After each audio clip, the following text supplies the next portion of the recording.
Night 24 के news bulletin में आप सभी का स्वागत है। आज की कुछ खास खबरों के साथ हाजिर हूं मैं अब्दुल अजीज।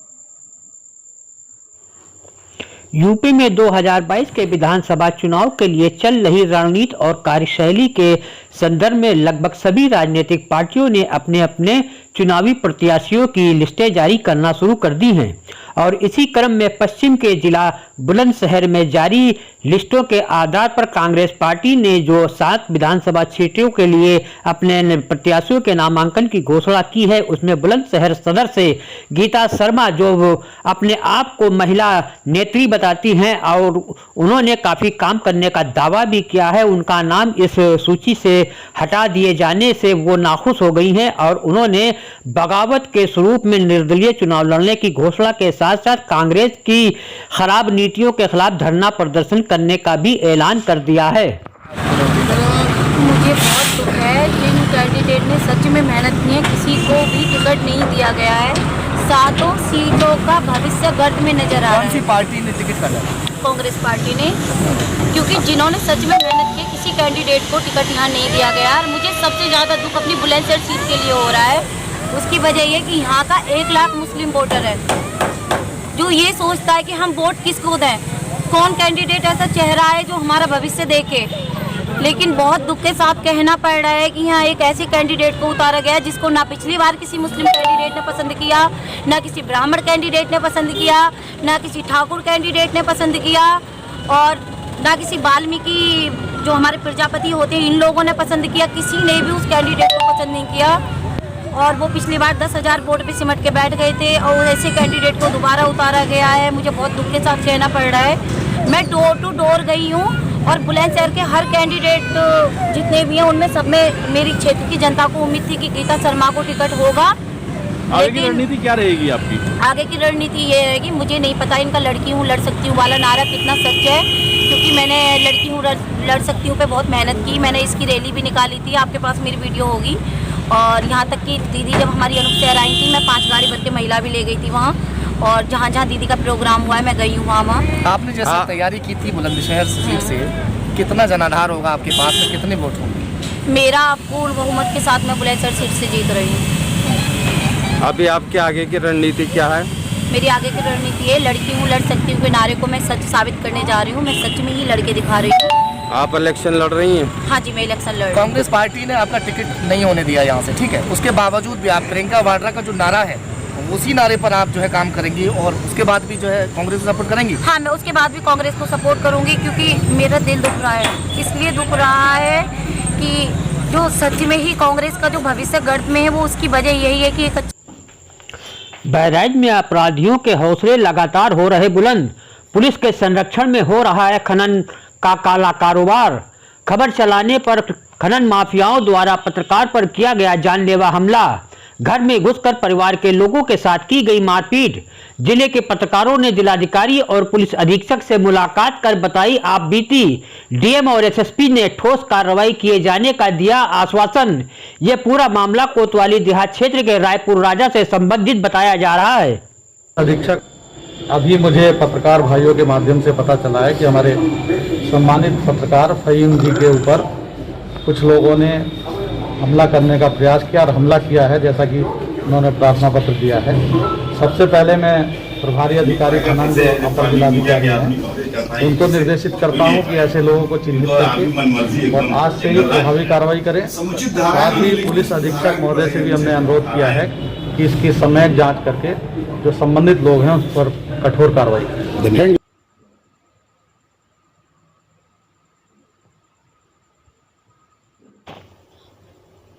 यूपी के चुनाव की तारीखियां ज्यों नजदीक आती जा रही हैं, त्यों यहां की समीकरणों में रोज बदलाव भी आते जा रहे हैं। एक और सूबे के सशक्त विपक्षी कहे जाने वाले सपा में भाजपा छोड़कर जाने वाले मंत्री और विधायकों ने जहां विशेषज्ञों के गणित बदल दिए हैं, वहीं भाजपा ने उसका जवाब देते हुए खुद सपा मुखिया के परिवार में सेंध लगाते हुए उनकी अपनी छोटी बहू को अपने पाले में करते हुए बीजेपी का टिकट देने तक की घोषणा कर दी है। वहीं राम आंदोलन व राम मंदिर के नाम पर सत्ता पर काबिज होने वाले सीएम योगी को चैलेंज देते हुए भीम आर्मी के चीफ चंद्रशेखर रावण ने उनके मुकाबले में गोरखपुर सदर से ही चुनाव लड़ने का ऐलान भी कर दिया है। गोरखपुर काफी समय से भाजपा का गढ़ माना जाता रहा है और राम मंदिर में उसकी अपनी अहम भूमिका निभाई है। यही वजह है कि राम मंदिर के सहारे से भाजपा अपने आप को सत्ता पर काबिज होने का हकदार मानती है। आने वाले विधानसभा चुनाव को लेकर सत्तारूढ़ भाजपा भले ही अपने विकास कार्यों का ढिंढोरा पीटते हुए सत्ता में आने की दावा ठोक रही हो, लेकिन हकीकत यह है कि बहराइच जैसे तराई के इलाके में सदर सीट से विधायक बनकर मंत्री तक का सफर तय करने वाली अनुपमा जायसवाल की राहें काफी कठिन दिखाई दे रही हैं। अभी कुछ दिनों पूर्व उनके कुछ कार्यकर्ताओं द्वारा और समर्थकों द्वारा सड़कों पर उतरकर उनका जहां विरोध किया जा रहा था, वहीं आज एक बार फिर उनकी भाजपा कार्य समिति के एक वरिष्ठ सदस्य ने भी उनके खिलाफ मोर्चा खोलते हुए उनके खिलाफ आवाज बुलंद कर दी है। भारतीय जनता पार्टी जिंदाबाद, भारतीय जनता पार्टी जिंदाबाद। विधानसभा चुनाव रणभेरी बच चुकी है और भारतीय जनता पार्टी का एक एक कार्यकर्ता और मतदाता पुनः भारतीय जनता पार्टी की सरकार उत्तर प्रदेश में स्थापित करने के लिए बेताब है। इसके लिए अपने अपने विधानसभाओं की सीमाओं पर भारतीय जनता पार्टी का कार्यकर्ता डट चुका है और देश एवं प्रदेश सरकार की जन कल्याणकारी नीतियों को जन जन तक पहुंचाने का काम कार्यकर्ता कर रहे हैं। उत्तर प्रदेश के टेंडर में 36 करोड़ रुपए का कमीशन इनके द्वारा लिया गया, तब इनसे मंत्रालय हटाया। रही बात 286 विधानसभा के कार्यकर्ताओं की, चुनाव जीतने के बाद श्रीमती अनुपमा जायसवाल जी के पति अशोक जायसवाल जी गेट पर बैठ जाते थे और किसी कार्यकर्ता से कभी मुलाकात नहीं होने की। उनके द्वारा 5 साल पर में न्याय पंचायत स्तर पर कभी अपने कार्यकर्ता और मतदाता का सुध भी नहीं लिया गया। अपने मतदाता या कार्यकर्ता के यहाँ कोई सामाजिक कार्यक्रम हुआ, ब्याह हुआ, लड़की का जब मूलन छेदन हुआ, बुलाने पर भी वो नहीं आते। और तो और 286 विधानसभा का जन जन जो भारतीय जनता पार्टी से लगाव रखता है, उनके 5 साल के कृत्य से आहत महसूस कर रहा है।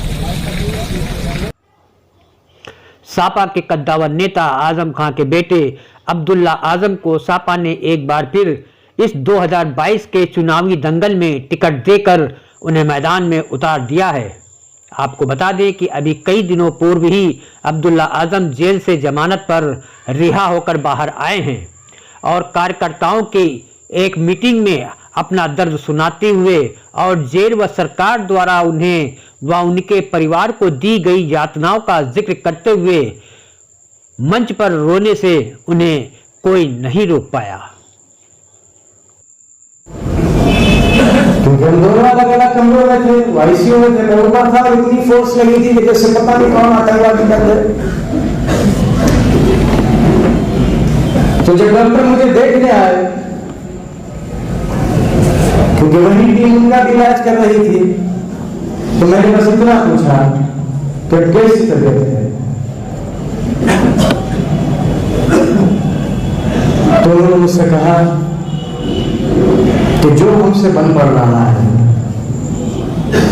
हम वो कर रहे हैं, बाकी ऊपर वाले के हाथ है।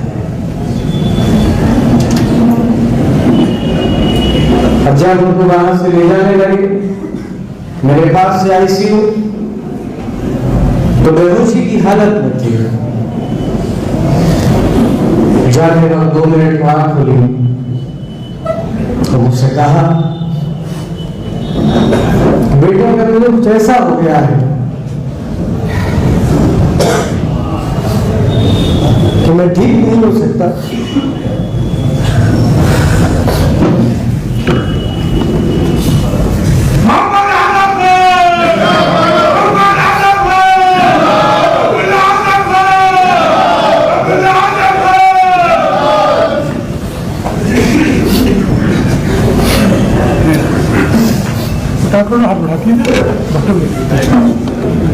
तो जो हो वो अपने घर जाके